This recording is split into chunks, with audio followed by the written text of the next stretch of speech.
Good morning, friends. Today we are discussing AP economy. In this AP economy, the topic is irrigation policy in AP. See, we know that in irrigation we have small irrigation, medium irrigation, and large irrigation. Okay, these are the projects: large irrigation projects, medium irrigation projects, and large irrigation projects. What is the small irrigation projects means? The irrigation will do 2000 hectares. The irrigation will do below 2000 hectares. The medium irrigation means the irrigation will be done 2000 to 10,000 hectares. And what about this large irrigation project means above means greater than 10,000 hectares.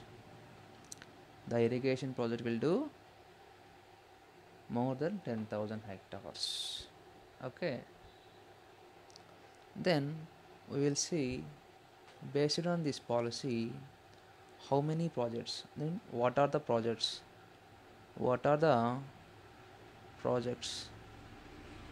are there in India based on this policy. Okay, based on this irrigation policy, what are the projects are in India? See, i will I will inform one thing. 1 hectare means 2.5 acres. Okay, 1 hectare means 2.5 acres. Then we will see the first project is Nagarjuna Sagar.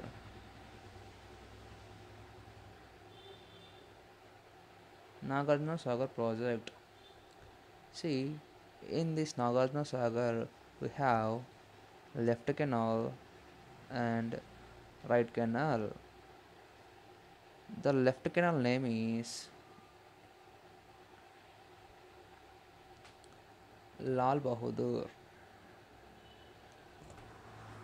I already discussed that Nagarjuna Sagar project in previous class. The Nagarjuna Sagar, the Nagarjuna Sagar has two canals. One is the left canal and another one is right canal. The left canal will goes to Nalgonda and the right canal goes to Guntur.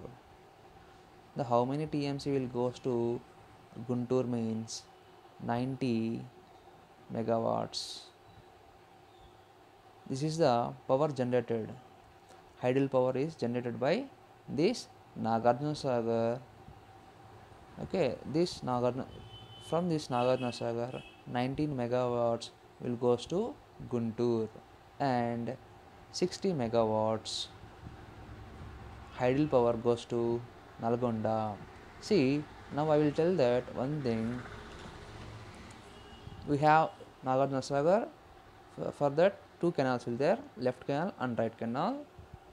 The left canal name is Lal Bahadur. Lal Bahadur canal. Okay, this canal will goes to Nalgonda, Khammam, and Krishna district.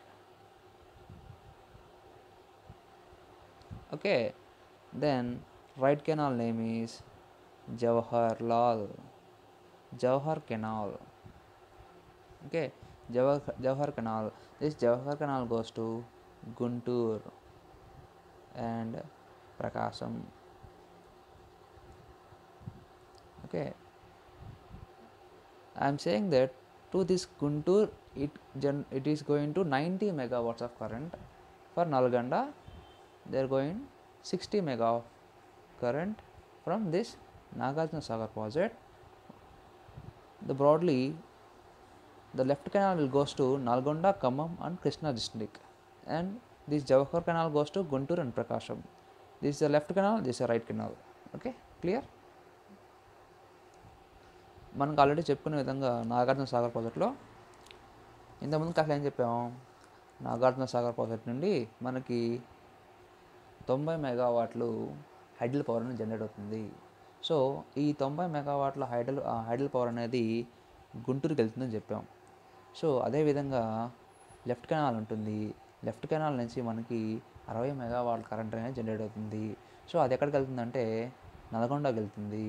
So ఇప్పుడు ఈ left canal పేరు ఏంటంటే, left కాలువ పేరు వచ్చేసి Lal Bahadur canal అంటారు. తర్వాత right canal name వచ్చేసి జవహర్ కెనాల్ అంటారు. సో ఈ జవహర్ కెనాల్ అనేది గుంటూరుకి వెళ్తుంది, ప్రకాశంకి వెళ్తుంది.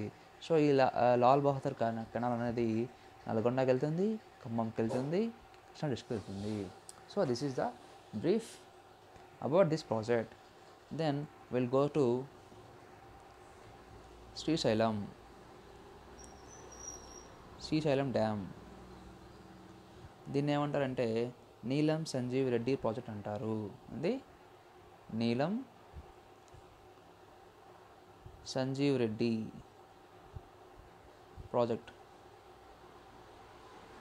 నీలం సంజీవ్ రెడ్డి ప్రాజెక్ట్ అంటారు.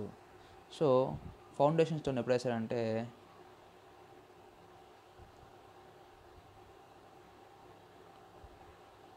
ఎప్పుడు వేసారంటే 1963లో ఫౌండేషన్ స్టోన్ శంకుస్థాపన జరిగింది ఆ రోజు. సో తర్వాత ఎవరు వేశారంటే ఇది జవహర్లాల్ నెహ్రూ వేశారు. సో దీనికి 2 కెనాల్స్ ఉంటాయి, 2 కాలువలు ఉంటాయి, left right, left canal right canal. Left canal ఎక్కడికి వెళ్తుందంటే మహబూబ్ నగర్. తర్వాత రైట్ కెనాల్ ఎక్కడుంటే Kurnool. Already we discuss this both. Okay, కర్నూలుకి ఎంత వెళ్తుందంటే ఈ రైట్ కెనాల్ వచ్చేసి కర్నూలుకి, లెఫ్ట్ కెనాల్ వచ్చి మహబూబ్ నగర్కి. This is the project Srisailam dam, Srisailam project. Okay, then after that Telugu Ganga.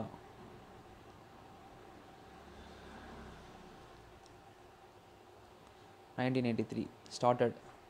Okay, ఈ తెలంగాణ ప్రాజెక్ట్ నుంచి ఎంతమంది బెనిఫిట్ పొందుతున్నారంటే 5.75 lakh ఏకర్స్ అనేది బెనిఫిట్ అవుతుంది. ఎక్కడ? రాయలసీమలో 5.75 లక్షల ఎకరాలు అనేది దీనివల్ల లబ్ధి పొందుతుంది ఈ తెలుగు గంగా ప్రాజెక్ట్ వల్ల. అంటే రాయలసీమలో ఏమేమి వస్తాయి మళ్ళీ? కర్నూల్, ఎక్సెప్ట్ ఒక డ్రై జోన్ తప్ప. What is the dry zone in Rayalaseema? Anantapur side dry zone, no water. So Kadapa, remaining 3 Chittoor, అంతే కదా. ఇది రాయలసీమలో 4 ఉంటాయి, దానిలో 3, ఒకటి డ్రై జోన్, అంతే.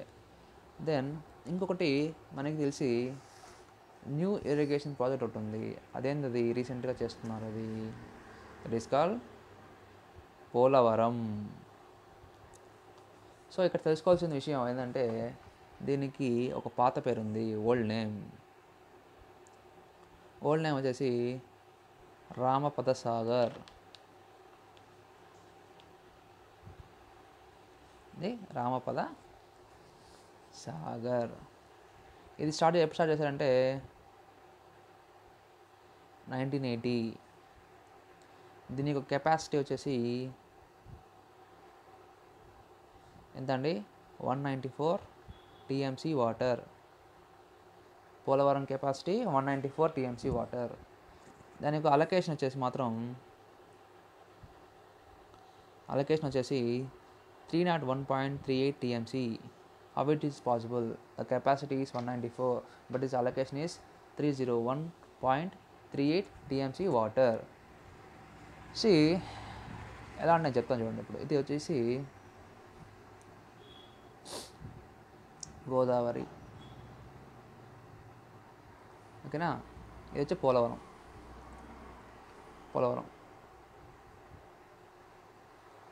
అది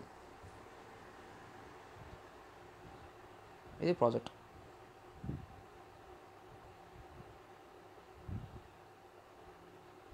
okay, then this is Krishna river, ఓకేనా. సో ఇటు నుంచి దీనికి 80 టీఎంసీ వాటర్ పంపిస్తారు. డ్యామ్లో 194 టీఎంసీ ఆఫ్ వాటర్ నిల్వ ఉంటుంది. సో ఇక్కడ నుంచి ఇటు సైడు 23.44 టీఎంసీ వాటర్ని విశాఖపట్నం పంపిస్తారు అన్నమాట.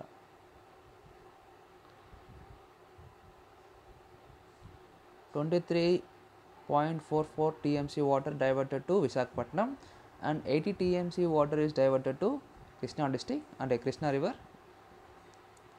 Then 194 is the capacity of this Polavaram project. Okay, clear? Total you will get 301.38 TMC water. Okay, everything it will be allocating, simply they are diverting water from that Polavaram project to Visakhapatnam and Krishna. ఓకేనా. So ఇప్పుడు దీని నుంచి ఈ పోలవరం నుంచి electricity వాటి చెప్పా 960 megawatts. 960 megawatts అనేది ఎక్కడి నుంచి వస్తుంది? పోలవరం నుంచి వస్తుంది. సరే, కృష్ణాకి ఎంత వాటర్ అనేది పంపిస్తారంటే 80 TMC water, I already discussed.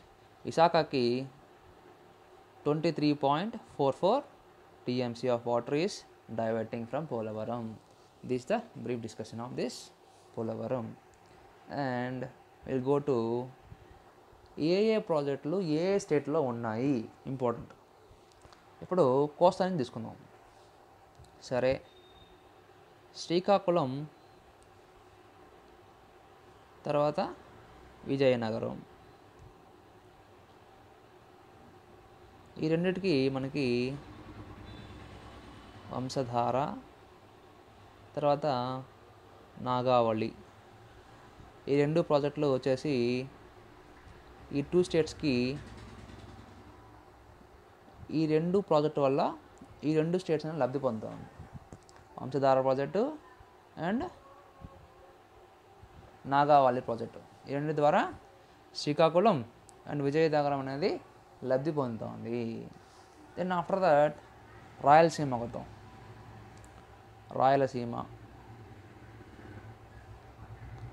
రాయలసీమలో 3 ప్రాజెక్టులు ఉన్నాయి. 3 ప్రాజెక్టులు ఉంటే ఏం ప్రాజెక్టులు అది? హంద్రీ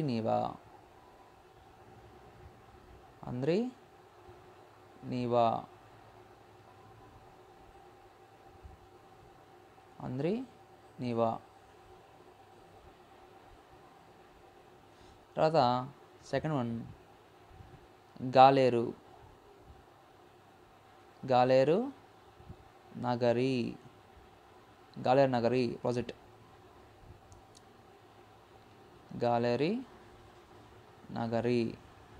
దెన్ థర్డ్ వన్ వచ్చేసి వెలికొండ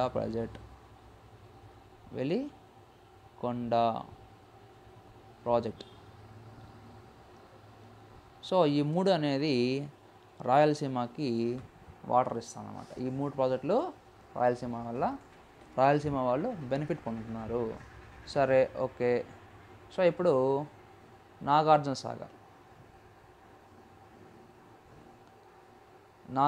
సాగర్ ఇది ఎక్కడ వెళ్తుందంటే గుంటూరు మొత్తం లబ్ధి పొందుతున్నారు. తర్వాత half of Prakasam, half of Prakasam district అనేది లబ్ధి పొందుతుంది. ఓకేనా. దెన్ ఇంకొక హాఫ్ వచ్చేసి ఆ ప్రకాశం వచ్చేసి నాగార్జున సాగర్ ద్వారా పొందుతుంది. ఇంకొక 50% అనేది ఎక్కడ పడుతుంది, ఇంకొక 50% అనేది half of Prakasam A project నుంచి లబ్ధి పొందుతుందంటే వెనుకొండ ప్రాజెక్ట్ నుంచి హాఫ్ ఆఫ్ ప్రకాశం అనేది లబ్ధి పొందుతుంది. నాగార్జున సాగర్ నుంచి హాఫ్ ఆఫ్ ప్రకాశం లబ్ధి పొందుతుంది. అంటే టోటల్ ప్రకాశం అనేది 2 ప్రాజెక్టుల నుండి లబ్ధి పొందుతుంది. ఓకేనా. సరే, ఓకే. దెన్ ఇంతకుముందు చెప్పాం మన రాయలసీమలో 3 ఉన్నాయి. హంద్రీ నీవా, గాలేరు నగరి అండ్ వెలికొండ ప్రాజెక్ట్ ఉందని చెప్పాం. ఇప్పుడు Galeru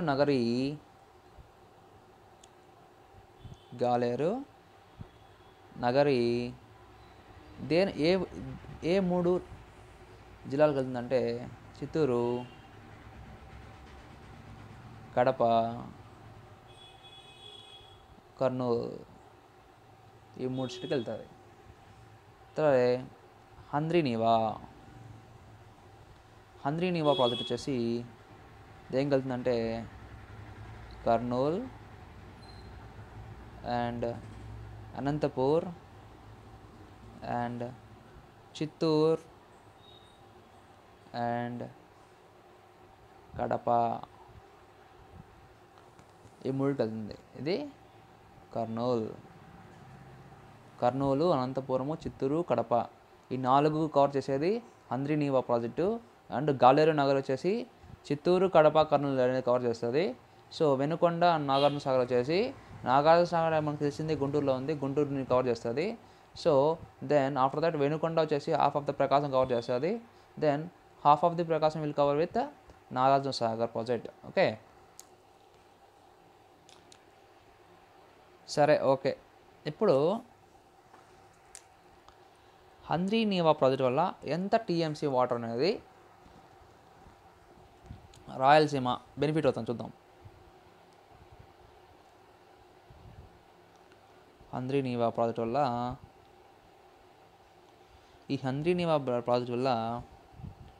40 TMC of water 40 TMC water benefited by Krishna to Rayalaseema. 40 TMC water from Krishna to Rayalaseema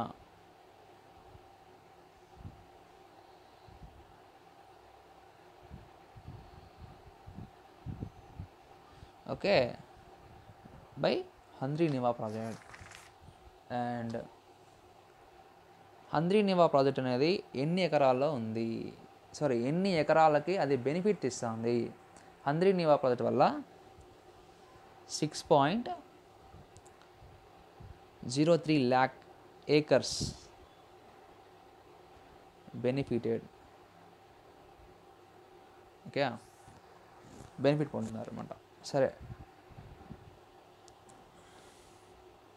drinking water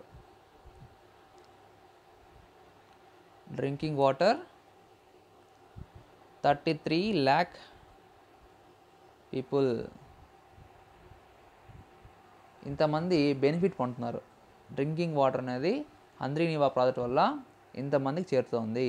33 లక్షల జనాభాకి హంద్రీ నీవా ప్రాజెక్ట్ వల్ల త్రాగునీరు అనేది అందుతోంది. Very important. This is very most important. Okay, then సరే, గాలేరు నగరి ఇది benefited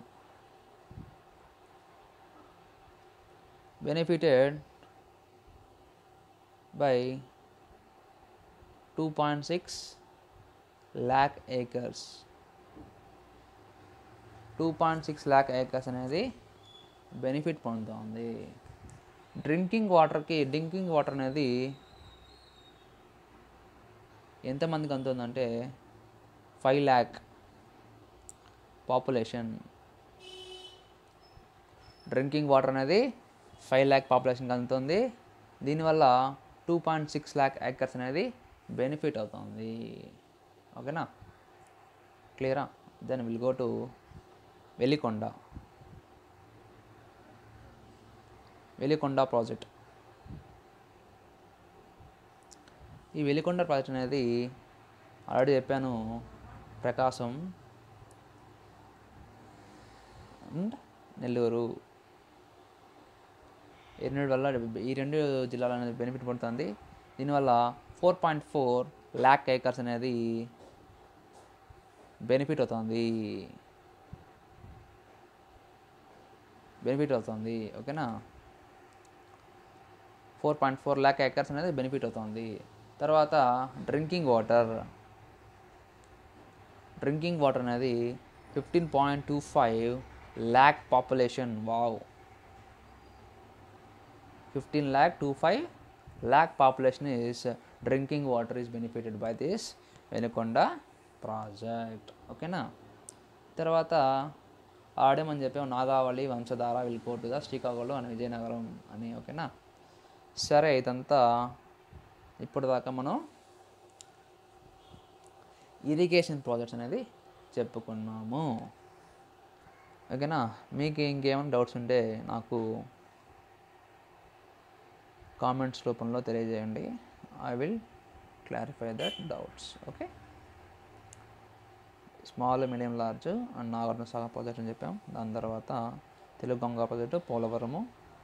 దెన్ దీని నుంచి ఎంత వస్తుంది, శ్రీకాకుళం నుంచి ఎంత వస్తుంది, ఏ జిల్లాలో ఏ ప్రాజెక్టులు ఉన్నాయి, ఇవన్నీ ఇప్పుడు మనం డిస్కస్ చేసాం. దానివల్ల ఎంతమంది బెనిఫిట్ పొందుతున్నారు, ఎంత ఏరియా బెనిఫిట్ పొందుతుంది అనేది మనం ఇప్పుడు చూసాం అనమాట.